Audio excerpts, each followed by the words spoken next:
Hai guys, nah sekarang ini waktunya gue bikin full review setelah gue pakai laptop ini selama seharian kemarin. Udah gue coba macem-macem. Langsung aja kita bahas pertama tentang screen displaynya. Nah di sini gue bandingin sebelahan sama laptop kantor gue yang lama, which is a Dell Latitude. Nah di sini langsung kelihatan bahwa laptop Lenovo Legion ini lebih tinggi karena rasionya memang 16:10. Dan juga secara resolusi dia jauh lebih tajam. Dari segi brightness juga kelihatan ini lebih cerah warnanya, dan ini memang sudah dikalibrate langsung, dan ketajamannya itu bisa dibilang 188 pixel per inch ya. Nah ini emang belum bisa dibilang retina, tapi menurut gue udah cukup tajam, jauh lebih tajam dari Full HD monitor yang biasa gue lihat sehari-hari. Dari bezelnya juga kelihatan di sini bezelnya sangat tipis dibandingin sama laptop-laptop zaman dulu yang bezelnya masih tebal. Nah, pengalaman nonton filmnya gimana nih? Kalau kita lihat sih emang ada bar hitam di bagian atas dan bawah karena rasionya ini memang lebih tinggi dari biasanya. Tapi itu menurut gua nggak masalah, dan pengalamannya juga cukup bagus dari segi brightness. Ini ruangan yang cukup terang saat ini gue pakai, maximum brightnessnya masih kelihatan lah. Kalau gue turunin banget dia bisa dim seperti ini, mungkin cocok kalau ruangannya gelap. Mungkin memang warna hitamnya itu nggak sehitam layar OLED ya, cuma menurut gue ini udah lumayan bagus sih, memuaskan banget buat nonton film di laptop ini. Nah, kalau buat ngedit video, layar tinggi ini malah jadi bikin real estate yang cukup bagus buat kita bisa lihat banyak hal sekaligus.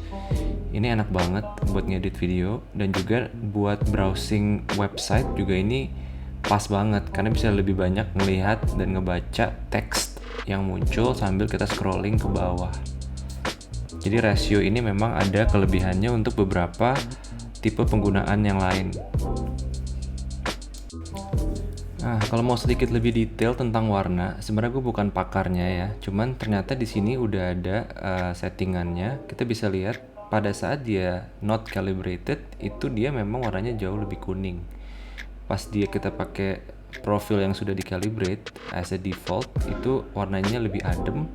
Dan gue percaya aja sih kalau ini tuh lebih akurat dari yang non calibrated.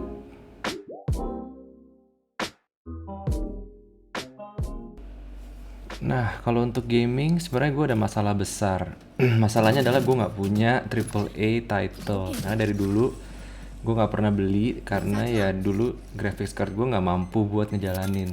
Jadi ini gue coba install beberapa game yang ada aja kayak Valorant, dan dia memang running very well di sini. Di atas 100 fps itu dia smooth banget. Gue coba di game lain juga seperti XCOM, ini juga santai banget di atas 100 fps lebih, dia stabil. Dan di sini kalau gue lihat settingannya by default itu kita bisa pilih di high atau ultra pun dia akan stabil ya. Tapi kadang nggak tahu kenapa dia nggak auto detect kadang-kadang. Jadi kita harus setting lagi untuk resolusinya dan quality-nya. Are you still with us? Nah, satu game yang gue bisa bandingin langsung itu Genshin Impact, karena gue dulu main di RX 580, itu bisa dimainin juga, tapi kualitasnya jauh lebih bagus di RTX 3070 ini. Kalau kelihatan di situ warnanya, detailnya, partikelnya, semuanya resolusinya juga jauh lebih tinggi. Padahal game ini ada maksimum FPS-nya di 60. Jadi emang ini game terlalu santai, terlalu easy buat spek laptop ini memang. Tapi gue tetap enjoy karena gue ngerasa ini kayak menambah kualitas dari game ini untuk kita bisa enjoy mainnya, melihat pemandangannya yang lebih bagus. Nah, untuk nyobain maksimalnya dari graphics card ini, gue coba mainin game namanya No Man's Sky. Ini gue settingannya ultra semua, dan gue coba naik pesawat turun ke dalam sebuah planet. Nah ini biasanya emang patah-patah karena dia berusaha ngerender semua isi planet itu. Dan bisa kelihatan nanti di video ini pada saat gue nabrak itu dia akan frame drop. Ya kan, dia akan frame drop, tapi menurut gue untuk settingan ultra ini udah lumayan banget gitu. Dan ternyata game ini memang untuk settingan ultra dan high-nya itu gue ngeliat nggak terlalu banyak beda. Jadi mungkin untuk kebutuhan gaming yang casual itu nggak harus sampai ultra, bahkan high pun itu bedanya dikit banget.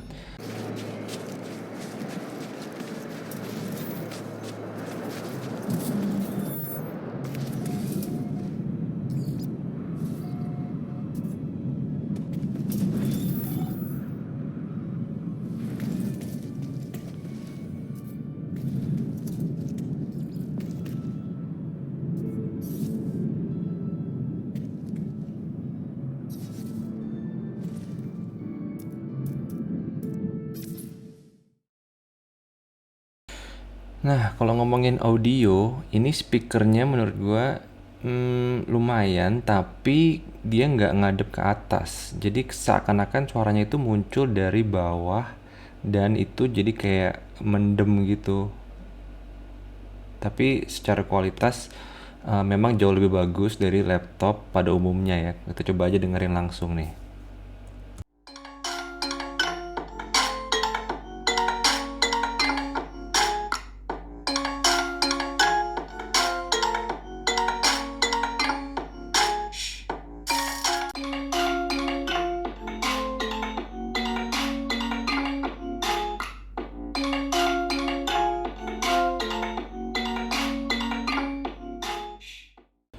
Nah, kalau kita ngomongin webcamnya, sebenarnya ini mengecewakan sih. Untuk semahal ini harusnya dia bisa kasih Full HD webcam di depan. Tapi dia ngasih cuman ya 1280 kali 720. Bagusnya mungkin di sini ada physical switch buat matiin webcamnya. Jadi lo nggak bakalan takut tiba-tiba lagi meeting dia nyala, mungkin nggak sengaja. Kualitas hasilnya ya gimana ya? Biasa banget lah. Nggak worth untuk harga segini sebenarnya.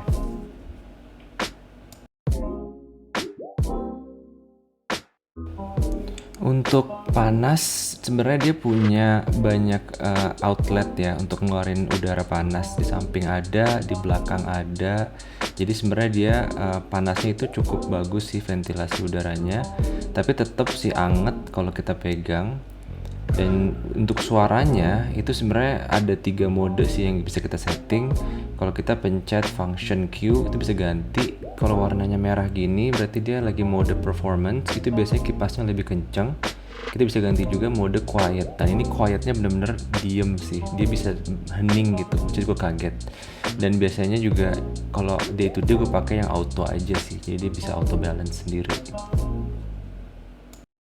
Nah, kalau lo pengen coba dengerin seberapa berisik fan-nya itu, coba aja ini bandingin sama suara game yang lagi gue mainin.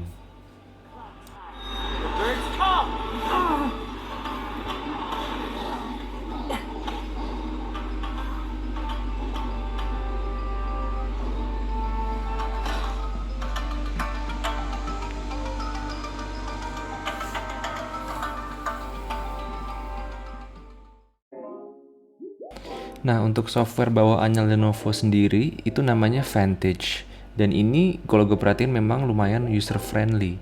Karena setiap settingan itu dijelasin fungsinya apa satu-satu. Sayangnya gue belum sempet nyobain semua, tapi overall gue ngerasa ini useful. Untuk bahkan pengguna awam pun kayaknya bisa make ini kalau mereka bisa baca secara seksama ini fungsinya apa, dan mungkin akan berguna buat mereka lebih paham cara pakai laptop itu. Nah, untuk software yang lain sebenarnya ada Microsoft Office, ada antivirus juga, tapi bisa di-uninstall kalau lo nggak suka. Dan ada juga Color Assistant sama GeForce Experience, which is menurut gue penting dan memang bawaan yang harus ada. Di luar itu nggak ada bloatware lain yang gue perhatiin. Ini lumayan bagus karena gue nggak suka kalau di-install banyak software yang kita sebenarnya nggak butuh gitu. Oke, sebagai kesimpulan, laptop ini emang secara isinya itu udah paling top lah, paling bagus. Cuman kalau lo lagi pertimbangin beli ini, mungkin yang jadi pertimbangan itu layarnya sih. Nah, ini bakal lo pakai buat apa? Kalau lo pakai buat sering nonton film, mungkin rasionya ini kurang cocok. Tapi kalau buat gue pribadi yang bakalan sering pakai buat ngedit video, which is gue lagi hobi banget, ini ternyata pas ukurannya untuk editing dan untuk browsing dan untuk mungkin lebih ke produktivitas seperti itu ya. Bahkan untuk gaming pun gue nggak terlalu suka rasio ini, Karena secara alami tuh gue udah terbiasa gaming widescreen gitu. Tapi memang untuk webcam sama audionya itu memang menurut gue masih mengecewakan sih. Tapi itu bisa diatasin, mungkin ya mau nggak mau kita harus beli speaker kalau emang pengen suara yang bagus banget. Dan untuk webcamnya ya untuk kerja mungkin nggak apa-apa. Tapi kalau pengen streaming mungkin emang harus beli dedicated webcam anyway sih. Oke, paling gitu aja untuk full reviewnya. Semoga ini membantu karena ini dari sudut pandang sebagai pengguna langsung ya. Meskipun gue bukan pakarnya, tapi gue coba kasih pengalaman gue secara personal pakai ini, pendapat gue gimana, ada bagusnya, ada jeleknya.